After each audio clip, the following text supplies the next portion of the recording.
Olá, meu nome é Francine Oliveira, é um prazer estar aqui com vocês hoje. E só para me apresentar aqui, né, eu sou instrutora de redes móveis, já trabalho há 9 anos nessa área, né, na entrega de treinamentos, participando de vários projetos voltados, né, para as tecnologias de redes móveis. Então hoje a gente vai falar um pouquinho sobre a evolução, né, do 4G para o 5G, para a gente poder entender será que essa nova tecnologia ela vai ser uma disruptura de tudo que a gente já tem hoje, né? Muitas coisas, muitas vezes a gente vê algumas ideias, algumas promessas de que o 5G vai ser a revolução, né?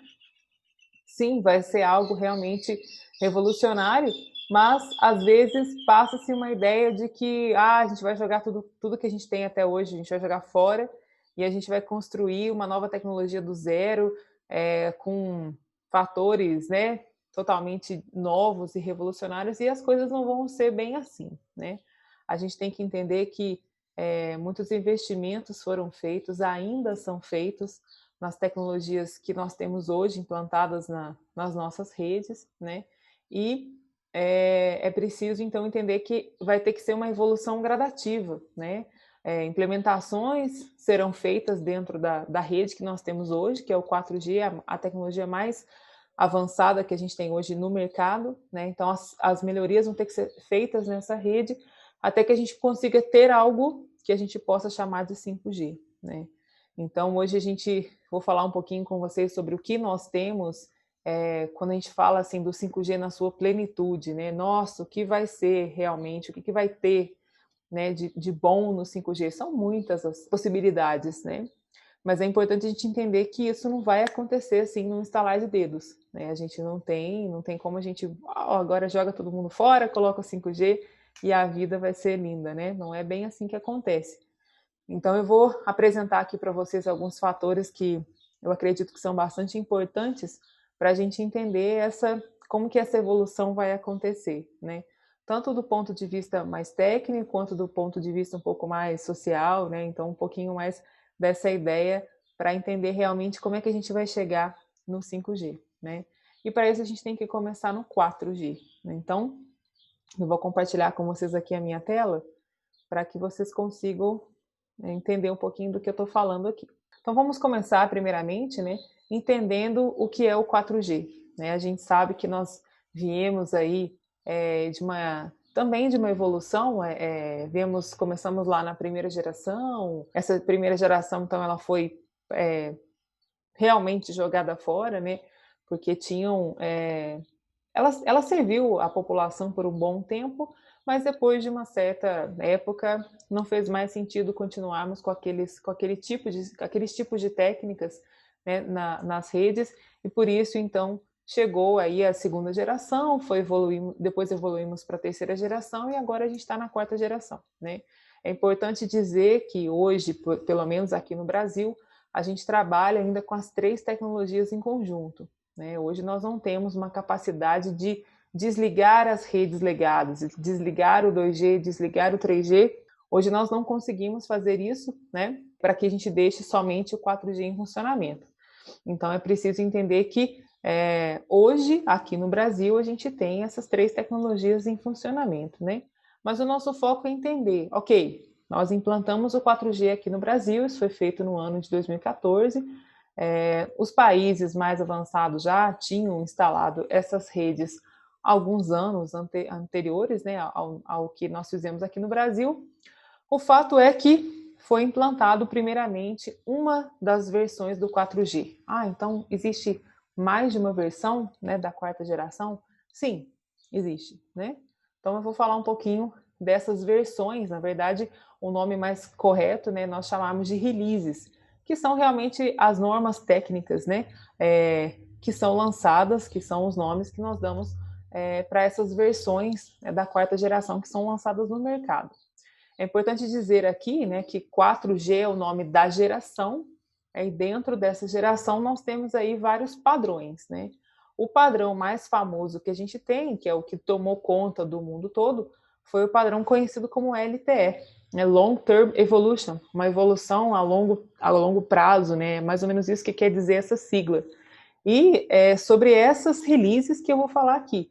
as releases do padrão LTE, né, que foi o que nós implantamos aqui no Brasil, é o que nós temos aqui e é o que tomou conta praticamente do mundo todo. Não é o único padrão que existe, existem outros padrões, como por exemplo o WiMAX, né, um outro padrão bastante famoso também, mas realmente o padrão LTE foi aquele que tomou conta do mundo todo, né? Então isso que eu vou apresentar aqui agora se refere ao LTE. Aqui nós temos uma figura de uma evolução, né, dessas redes móveis todas, mas o nosso foco é justamente essa parte final aqui dessa figura, aonde nós falamos então do 4G e do 5G, né?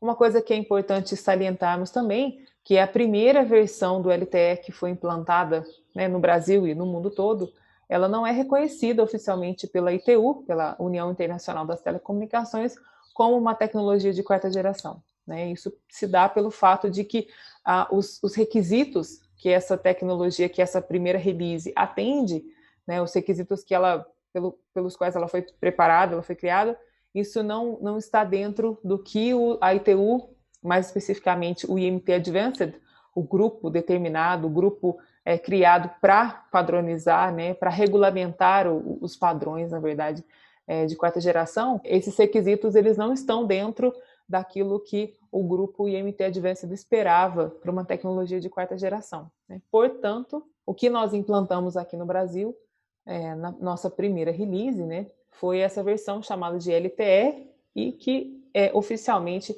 a ITU considera aí como um 3,9G, né? Mas foi vendido como 4G e isso não aconteceu só no Brasil, aconteceu no mundo inteiro.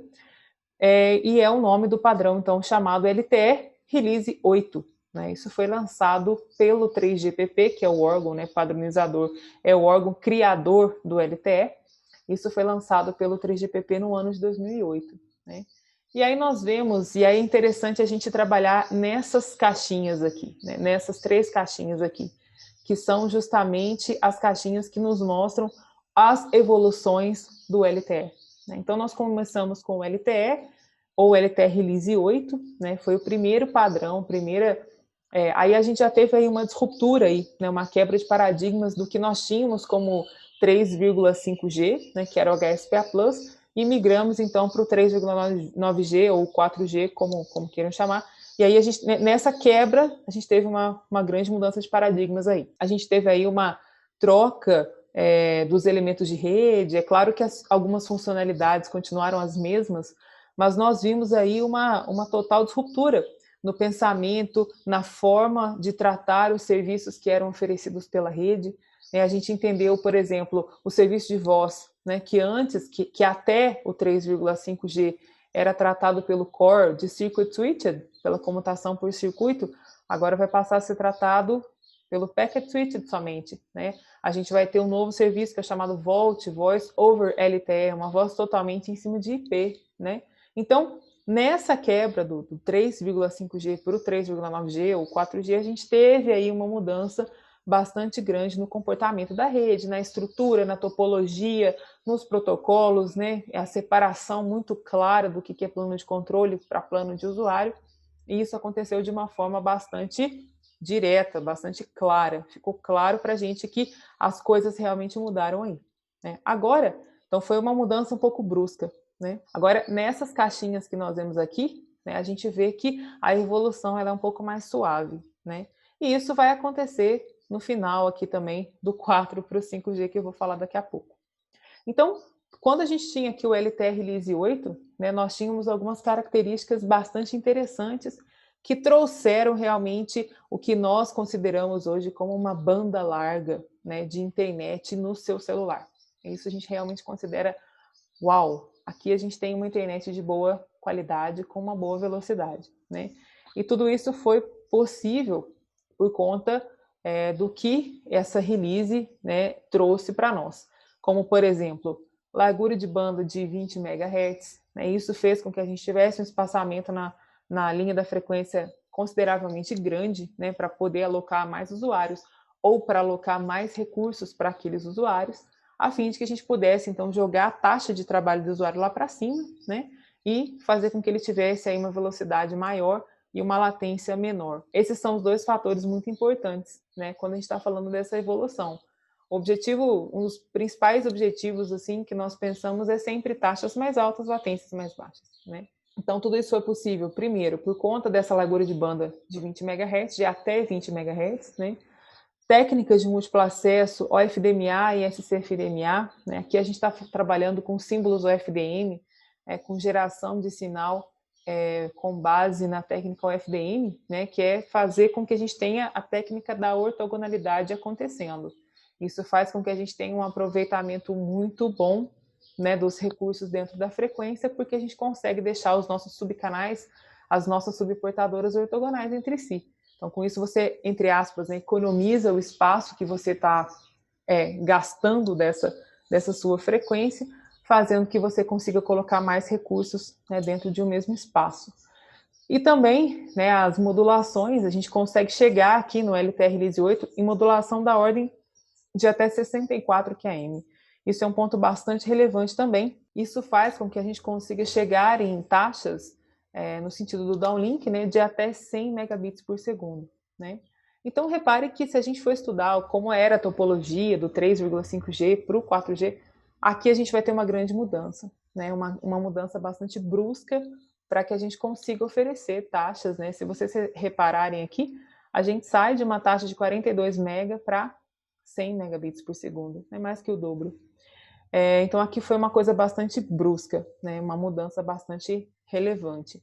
Aí depois, quando a gente começa a analisar dessa primeira caixinha para a segunda, que é quando a gente entra na release 10, né? Ou conhecida também como LTE Advanced, a gente começa a perceber que as mudanças elas não serão tão bruscas.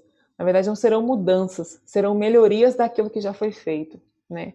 A gente não vai falar aqui sobre topologia, né? Só lá um pouquinho no 5G, mas é importante entender que a topologia de rede que foi criada aqui no LTE, Release 8, vai se manter até mesmo até a chegada do 5G. Eu vou falar sobre isso daqui a pouco. Então, aqui no LTE Advanced, o que a gente tem são melhorias daquilo que foi criado pelo LTE Release 8. Então, por exemplo, aqui nós temos um aumento das larguras de banda, né? A gente passa de BW de 20 MHz para BW de até 100 MHz. E como é que isso vai ser possível, né? Através de uma técnica que a gente chama de Carrier Aggregation, ou agregação de portadoras, em que a gente consegue agregar aí até 5 portadoras de 20 MHz. Então, o fato de a gente conseguir chegar em 100 MHz é porque nós estamos aí agregando, agrupando portadoras, né, BWs, larguras de banda de 20 MHz. Né? Então, não foi uma inovação, foi uma melhoria. Né? Claro, uma criação de uma técnica que está focada na melhoria da técnica primeira utilizada, que é uma largura de banda um pouco mais larga, né? As técnicas de múltiplo acesso, nesse momento aqui, elas não vão mudar, né? A gente continua com as mesmas técnicas.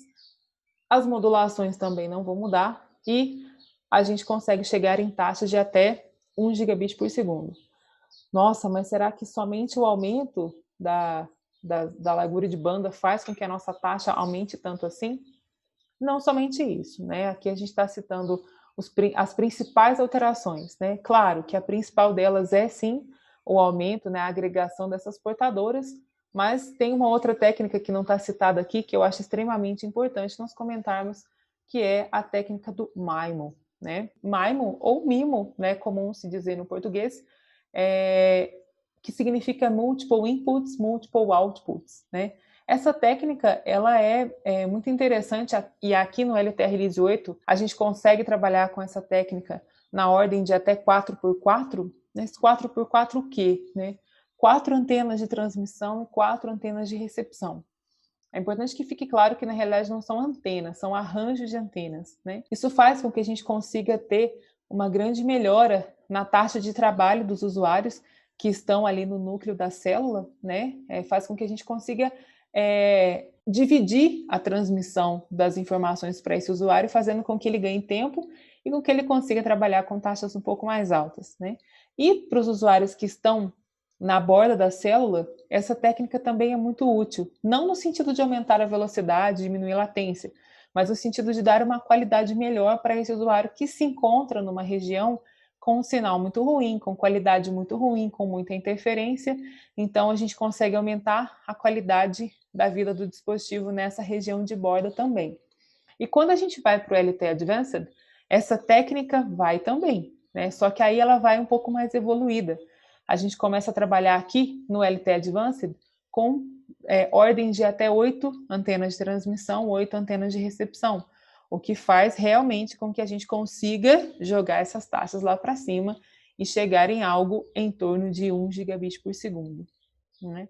E quando a gente vai para o LTE Advanced Pro, aí nós temos aí então ainda 4G, né? Mas comercialmente a gente vê que hoje em dia nós ouvimos falar muito em 4,5G, né? Oficialmente essa geração 4,5G ela não existe.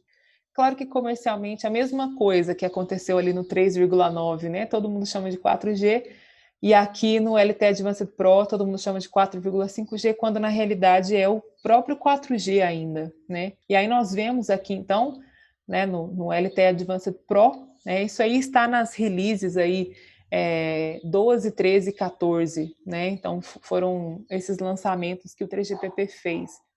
E nesse padrão, a gente vê que as taxas vão chegar aí em algo na faixa de 3 gigabits por segundo, né? E como é que isso vai ser possível? Vejam só que absurdo de largura de banda, né? 32 portadoras de 20 MHz. Né? Então vejam que a técnica Carrier Aggregation, ela vai evoluir também para chegar em algo dessa magnitude aqui, para que a gente consiga então jogar essas taxas lá para cima, né? As técnicas de múltiplo acesso, elas continuam as mesmas, né? As modulações, isso aqui também tem uma novidade. Vejam que, olha como é que é uma evolução, né? As técnicas de modulação, a gente mantém as técnicas já utilizadas, só que agora nós vamos parar aqui na técnica de 256 QAM. Então, a gente aumentou uma ordem de modulação, né? E o MIMO? Será que o MIMO continua com 8x8? Aí não, né? Aqui, né, na ideia do MIMO, a gente já vem com uma ideia que, assim, também vai ser, foi criado aqui no LTE Advanced Pro, mas que vai ser realmente utilizada quando a gente está falando já do 5G, né? E aí a gente fala aqui sobre o MIMO ou MIMO massivo ou Massive MIMO, né? Também conhecido como Full Dimension MIMO ou 3D MIMO. Existem vários nomes para uma mesma coisa. E o que quer dizer, né, essa técnica? Significa que ao invés de nós termos aí combinações de 8x8, nós vamos ter aí combinações de 32x32, 64x64, 128x128. E aí nós estamos falando de antenas, né, físicas, a estrutura física da antena, ela vai ser um tanto quanto modernizada, né? Porque aí dentro desse hardware, dessa antena, vai ter que caber, né? No caso do 128, vão ter que caber 128 arranjos de antenas, né? Então, nesse ponto, é algo que realmente, quando a gente fala do LTE Advanced Pro, a gente está falando ainda de arranjos de 32 antenas, né? Mas aí a gente vai para o 5G, já se fala em 64 arranjos, né? Ou, mais agressivamente falando, 128 arranjos. Hoje, comercialmente falando, a gente está vendo que as operadoras elas têm implantado aí até 64x64, isso já é realidade, né? E isso é algo que é muito interessante, porque realmente a gente vai ter um resultado massivo, né, dessas coberturas. Então é interessante entender que cada arranjo de antena é responsável por um feixe, né, que nós chamamos de BIM.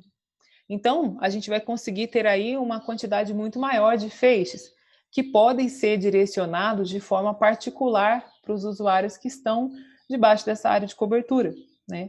E um outro resultado que a gente conhece, né, com a utilização do MIMO massivo, é que a gente consegue, então, o primeiro resultado é o formato do BIM, um pouco mais direcional, isso a gente chama de beamforming, né? Então, a gente consegue direcionar melhor esse feixe, né, para aqueles dispositivos, e a gente também consegue fazer com que o feixe, entre aspas, siga o usuário, né? Isso nós chamamos de beam steering. que é como se o usuário fosse andando e o feixe fosse correndo atrás dele, né? Por isso vem o nome de 3D Mimo, né? Ou Full Dimension, porque você consegue mexer no feixe para a direita, para a esquerda, para cima, para baixo, para frente e para trás, né?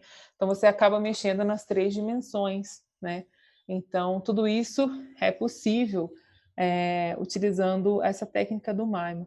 Então repare que é algo que nasceu ali no LTE Advanced Pro, começa a ser estudado no LTE Advanced Pro, mas vai ser efetivamente utilizado mesmo no 5G, né? E aí a gente chega no 5G. Eu comentei agora com vocês, comercialmente nós temos visto, né, a implantação de antenas, né, já preparadas para trabalhar com MIMO massivo. Mas e aí? O 5G já é uma realidade? Sim ou não? Né?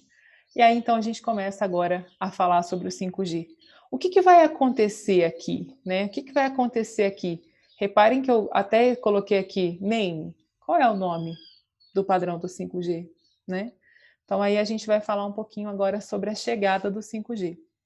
É algo que realmente é revolucionário, né? Então essa figura aqui, ela mostra para a gente algo bastante representativo do que a gente fala hoje sobre o 5G, né? Então hoje em dia você fala do 5G e você vê esse monte de figurinha aqui, né? Todo mundo fala em 5G e pensa, o 5G vai ser bom para a agricultura, o 5G vai ser bom para a medicina, o 5G vai ser bom para o trânsito, o 5G... Mas a gente estava vindo, né? Nossa linha do tempo ali, ela vem oferecendo soluções para celulares, né? A gente está pensando, então, hoje a gente sabe que o 4G é uma tecnologia que funciona dentro dos nossos celulares. E por que o 5G vai ser algo que vai ser bom, por exemplo, para a agricultura? Eu vou colocar celular na minha plantação? Como assim, né? Estou dando esse exemplo só para a gente tentar raciocinar um pouquinho. Como é que eu vou levar essa tecnologia para tantos cantos, né? Para tantos pontos aqui da minha cidade, do meu país, né? Sendo que a gente está vindo de uma evolução, né? A gente está vindo de uma linha do tempo ali, em que nós entendemos que a nossa tecnologia é suportada somente pelos celulares, né? De uma forma geral. O que vai acontecer então, né? O que vai ser esse 5G? Então a gente tem que entender que realmente sim, né? A ITU, quando ela criou os requisitos para o 5G, a ideia foi ter uma tecnologia que pudesse suportar, que pudesse atender a todas essas demandas que nós vemos aqui. Cidades, indústria, área rural, né? Medicina, trânsito, agricultura e também as próprias pessoas físicas, né? Os usuários comuns que a gente já conhece hoje em dia. Então, realmente, os requisitos que a ITU pensou para fazer para montar essa estrutura da quinta geração, foram requisitos bastante agressivos, né? Bom, e aí a gente então pensa, uau, né, a gente veio ali daquelas 3 caixinhas do 4G, a gente conseguiu entender que várias coisas foram sendo melhoradas, né, ao longo da mudança das caixinhas, para que a gente pudesse aumentar as taxas, as velocidades, a qualidade dos serviços para os usuários finais. E aí, a gente vai ter um buraco de novo, né, uma mudança agressiva das tecnologias ali, né? Será que isso vai acontecer? Sim ou não? Né? Para que a gente consiga responder essa pergunta, primeiro a gente precisa entender o que se espera do 5G. Eu já expliquei que realmente se espera um atendimento, né, muito mais amplo, né, de várias aplicações diferentes. Isso é o que se espera para o 5G. Né? Então, eu vou ter que atender cidades, indústria, trânsito, medicina e tudo mais. Mas o que eu vou precisar, né, para que eu consiga atender todo mundo, todas essas diferentes necessidades, né? Então, isso aqui, esse gráfico é um gráfico muito famoso, provavelmente vocês já viram em outras apresentações, é um gráfico de teia de aranha, em que a gente vê a comparação do que a ITU pensou para o 4G e o que ela pensou para o 5G, né? Então, esses são os requisitos que ela colocou como meta ó, se você quiser desenvolver uma rede de 5G, você vai ter que atender a esses requisitos aqui. Com o objetivo de entender, né, que esses requisitos aqui, quando atendidos, suportarão, né, as diferentes aplicações e necessidades que nós teremos nas nossas redes, né? Então, aqui a gente vê, por exemplo, eu vou citar alguns apenas. O que está no azul escuro é o que se espera para o 5G. Por que IMT 2020, né? Esse é o grupo que a ITU designou para cuidar, né, de toda a padronização do 5G. E aqui em azul claro é o IMT Advanced, que foi o grupo que a ITU criou para as padronizações do 4G, né? Então a gente vê essa comparação. Repare, então, eu gosto de mostrar sempre alguns pontos que são um pouco mais gritantes aqui nessa diferença, né?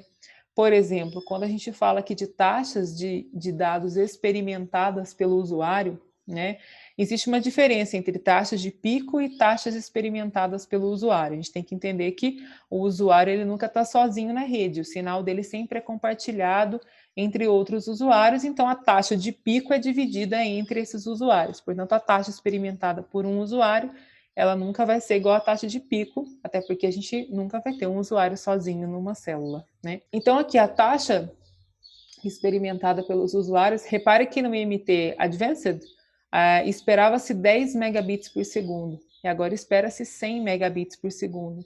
É um aumento muito agressivo, né? E um outro ponto que eu acho bastante interessante de comentar também, em relação à mobilidade, né? Hoje nós sabemos que o LTE, ele não garante que o usuário vai ter ali um suporte totalmente perfeito quando ele está se deslocando numa velocidade muito alta, né?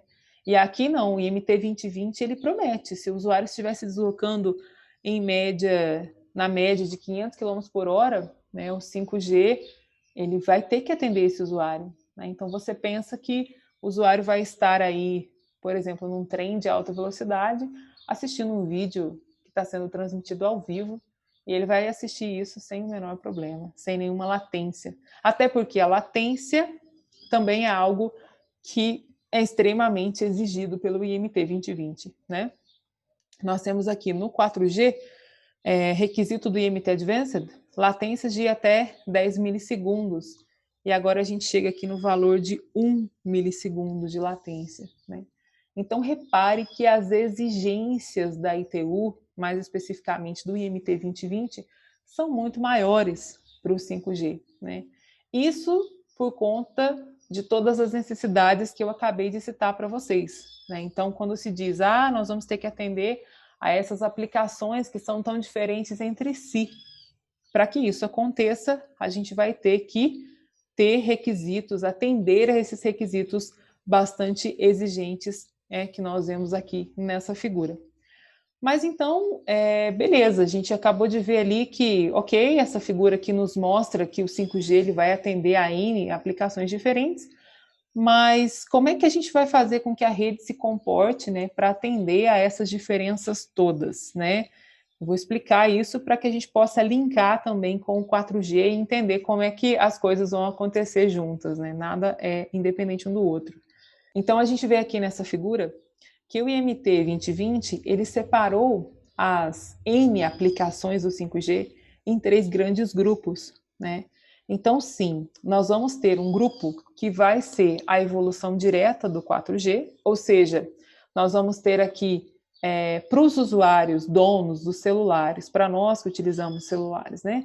A gente vai ter aí uma evolução direta do 4G, ou seja, taxas mais altas e latências mais baixas, né? E isso está linkado aqui nessa primeira categoria que nós chamamos de banda larga móvel aprimorada, né? O que eu, como usuário do celular, vou aproveitar disso tudo? Eu vou aproveitar velocidades mais altas, latências mais baixas, né? Surgirão aí aplicativos que necessitarão dessas taxas mais altas e dessas latências mais baixas, né? A gente vê aí o surgimento de muitas aplicações voltadas para a realidade aumentada, realidade virtual, e isso esses serviços necessitam de uma qualidade de vídeo muito, muito, muito maior do que a gente tem hoje, né? Então, realmente, os próprios aplicativos, os próprios recursos que os nossos celulares vão nos oferecer vão requisitar essas taxas mais altas, essas latências mais baixas, né? Então, isso sim é a evolução direta dos serviços que o 4G oferecia, né? Então, se a gente pegar todas aquelas técnicas lá e evoluir essas técnicas, né? Pensar num arranjo de antenas maior, pensar em ordens de modulação maiores, né? Aqui a gente pensa em ordens de modulação de até 1024 QAM, né? Então, tudo isso vai fazer com que a gente atenda, né, a essa primeira vertente aqui, que é uma das propostas do 5G, né? Só que, pensando naquela primeira figura que nós vimos ali do 5G, não é só isso que nós temos como necessidade, né, dentro do 5G. Nós temos outras duas vertentes que estão aqui embaixo, que nada tem a ver com essa primeira vertente aqui, né? Por exemplo, quando nós estamos falando de necessidade de atendimento como medicina, trânsito, né? Estou falando de rodovias. Esses são dois exemplos que nós temos de aplicações que necessitam absurdamente de latências muito baixas, né? Taxas aqui nem são tão importantes assim. Taxas muito altas não é algo relevante aqui nesse momento. Mas latências baixas, sim. E é preciso que seja uma latência realmente fidedigna, né, daquilo que foi proposto. Porque nós estamos falando aqui de comunicações ultra confiáveis, né? Quando eu falo de medicina, eu estou falando de telemedicina, né? Então, por exemplo, a ideia que surge aqui é a ideia de cirurgias remotas. O médico está num grande centro e o paciente no interior, por exemplo, né? Para que não tenha o deslocamento do médico até o paciente ou do paciente até o médico, a ideia é que se faça uma realização, né, da cirurgia remota. E para isso tem que ser uma latência extremamente baixa, né? Um atraso que a gente tem ali é um risco de vida, né, para o paciente. Pensando em carros autônomos, que seria aplicação para rodovias, estradas, enfim, ruas, né, avenidas, etc., a mesma ideia. Carro autônomo é quando você tira o motorista, né, você faz, isso já existe hoje em dia, mas a ideia é tornar isso cada vez mais comum, né? Então, é você passar toda a responsabilidade da direção do carro para um robô, né? Para um sistema que vai tomar conta sozinho ali da direção daquele veículo, né? E isso também envolve riscos muito grandes, né? Então, se a tomada de decisão daquele veículo é demorada demais, né, o veículo pode bater em algum lugar, pode machucar as pessoas que estão dentro do veículo ou as pessoas que estão passando próximas do veículo, né? Então, também envolvem latências muito baixas, porque a tomada de decisão precisa ser muito rápida, né? E agora, taxas aqui não faz muita diferença, a gente não está falando em tráfegos pesados aqui. A gente está pensando mais numa utilização rápida, numa resposta rápida para essas aplicações, né? Então, vejam que aqui a gente já tem necessidades diferentes, né? Então, a gente vai pensar, por exemplo, nas técnicas que vêm lá do 4G, aqui é a única técnica que pode nos ser interessante aqui são técnicas que façam com que a nossa latência seja muito baixa. A gente não precisa pensar num tamanho de BW muito grande, porque a ideia não é ter tantos recursos assim para que a taxa seja maior, né? Mas o foco aqui é realmente a gente ter latências muito baixas. E nessa terceira vertente aqui, a gente também tem necessidades bastante diferentes do que o que a gente via aqui em cima, né? Porque aqui nós estamos falando de comunicação, a gente chama de Machine Type Communications, né? Que é termos uma comunicação massiva.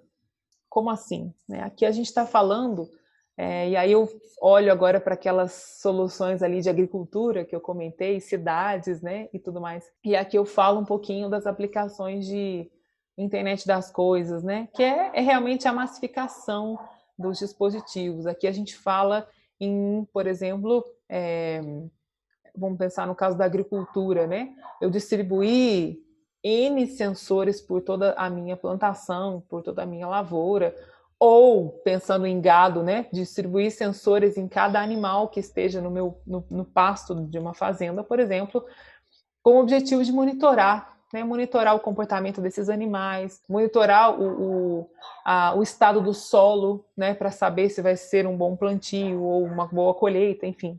né? E aí por isso eu penso em massificação de dispositivos, porque se a gente for pensar, eu posso colocar sensores em todas as coisas que eu quiser, né? Nesse ponto, a gente também entra no assunto de smart cities, que são as cidades inteligentes. Eu posso colocar sensores em todas as partes da minha cidade com o objetivo de fazer o monitoramento dela. Monitoramento de enchente, monitoramento de trânsito, monitoramento de segurança pública, né? Então, a gente está pensando aqui numa quantidade muito grande de dispositivos que serão colocados em todos esses lugares, né, com o objetivo de fazer o monitoramento, né, de todos esses fatores. Nesse caso aqui, a gente precisa de muitas taxas? Não, né? É um monitoramento. Então, de tempos em tempos, eu mando um pacotinho de uma mensagem dizendo como é que está aquele estado daquilo que eu quero monitorar. Precisa de latências baixas? Também não. É um monitoramento apenas, né? Então, qual é o grande X da questão aqui? Lidar com quantidades imensas, absurdas de dispositivos, né?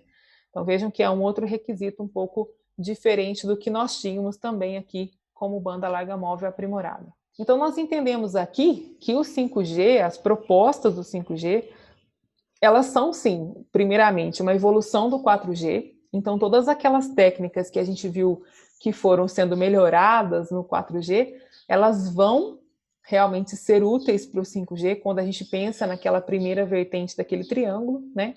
Só que a gente tem outras duas vertentes que nada tem a ver com aquela lá, né? Que vão necessitar aí de outras técnicas muito mais precisas. Por exemplo, pensando nas comunicações ultraconfiáveis ali, né?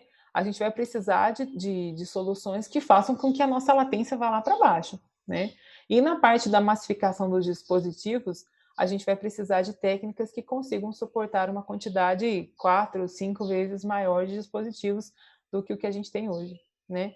Então, reparem que a criação, a chegada do 5G, ela é sim uma evolução direta do 4G. Então, não imaginem que a gente vai jogar tudo fora do 4G e vamos montar tudo de novo para o 4G, porque isso não vai acontecer, né? Mas é muito importante a gente saber que coisas novas vão ter que acontecer, vão ter que chegar aqui, né, para que a gente consiga realmente atender aquele triângulo que a gente tem lá. Mas e aí? O que já está acontecendo? Né? A gente já está com aquele triângulo em funcionamento, está tudo, né? Como é que estão as coisas aqui no Brasil? Como é que estão as coisas no mundo? Né? Primeira coisa que a gente tem que entender é assim: aqui no Brasil hoje a gente ainda não tem o 5G em funcionamento. Por quê? Para que o 5G possa funcionar, ele foi criado para trabalhar em duas faixas de frequência. A princípio, a gente vai começar na faixa dos 3,5 GHz. E depois a segunda faixa é o que nós chamamos de ondas milimétricas. Aí já são lá nas faixas dos 26, 28 GHz. E tem alguns estudos aí para faixas muito mais altas, né? Ondas milimétricas, porque o comprimento de onda é muito, muito, muito pequeno. Mas hoje a gente está trabalhando na faixa dos 3,5 GHz, né? E essa faixa de frequência ela ainda não foi vendida, não foi leiloada pela Anatel aqui no Brasil, né? Vocês devem ter visto aí nas mídias, né? O governo se pronunciou dizendo que esse leilão vai ser feito no ano que vem, 2021.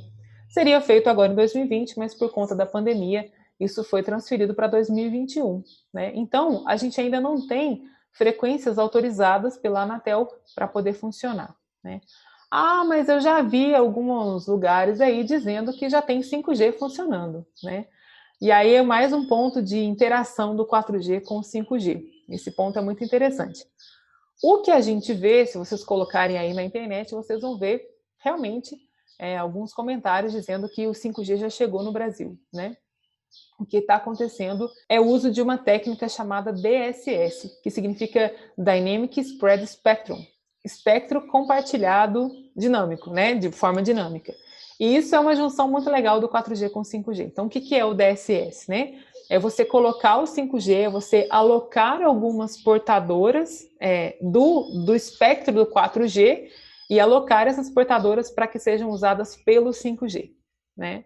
Isso é uma técnica que permite com que você já tenha um sentimento aí de que você está tendo o 5G, mas na realidade a gente não consegue chegar nos valores que se espera para a banda larga móvel do 5G. Então, quando eu estou falando de DSS, a ideia é que a gente consiga chegar em algo parecido com aquela primeira vertente ali daquele triângulo, mas isso não é possível, porque a gente está usando a largura de banda do 4G, então a gente já viu que essa limitação da largura de banda do 4G, ela não consegue oferecer tudo, né, o que o 5G necessita, né? Isso só pensando naquela primeira vertente. As outras duas vertentes a gente nem comenta, né, com o uso do DSS. Então, o que tem sido feito hoje no Brasil é isso, é a técnica do DSS, né, que algumas operadoras estão implantando, mas realmente o 5G em si, né, ele só vai acontecer quando a gente tiver o leilão realizado pela Anatel. Né? Então, só para a gente entender um pouquinho o que está acontecendo no Brasil. Então agora vem uma grande questão, né? Quando o leilão acontecer, como é que a gente vai construir essa rede 5G? Será que vai ser tudo novo, né? Então, aquilo que tinha aqui naquela figura lá, qual que é o nome do padrão, né? Como é que isso vai acontecer? A gente tem hoje um padrão do 3GPP, né? É interessante a gente dizer que pela primeira vez esse não é o único, pode não ser o único padrão escolhido, né, no mundo todo. Ele já existe, né, um padrão que a gente chama de 5G NR, que é o New Radio. Então, é um padrão que realmente vai ser utilizado pelos operadores, já está sendo, né? Eu comentei com vocês, as operadoras, elas já estão deixando as suas redes todas prontas e preparadas para quando o leilão acontecer, as redes começarem a funcionar. Mas é importante a gente dizer que esse padrão hoje, né, o padrão do 3GPP hoje, ele tem como foco atender aquela primeira vertente daquele triângulo, né? As próximas releases, hoje a gente já está nas releases 17 e 18, né, mais ou menos, do 3GPP. O NR, o padrão NR foi lançado na release 15 do 3GPP, a gente já está nas releases 16, 17 e 18, lançando aí.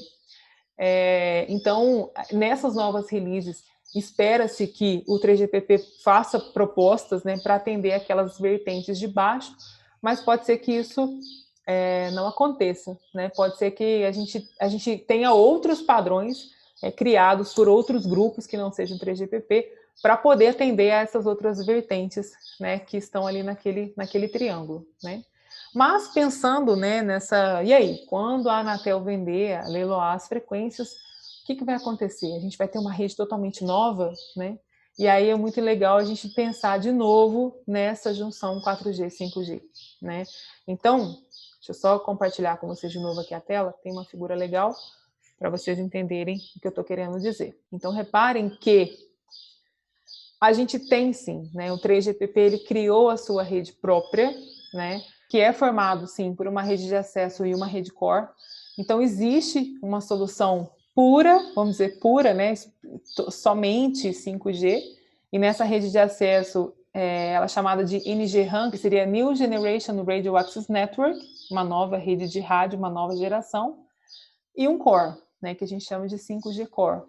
Então, quando acontecer o leilão, a gente vai jogar tudo que a gente tem do 4G fora e vai implantar o que a gente tem do 5G. Isso não vai acontecer, né? Não, pelo menos não por enquanto. Então, o que se espera é que na rede de acesso a gente tenha aqui o compartilhamento, né, que essa rede de acesso ela seja compartilhada entre radiobases do 5G e radiobases do 4G. Então, a gente está pensando numa rede de acesso compartilhada.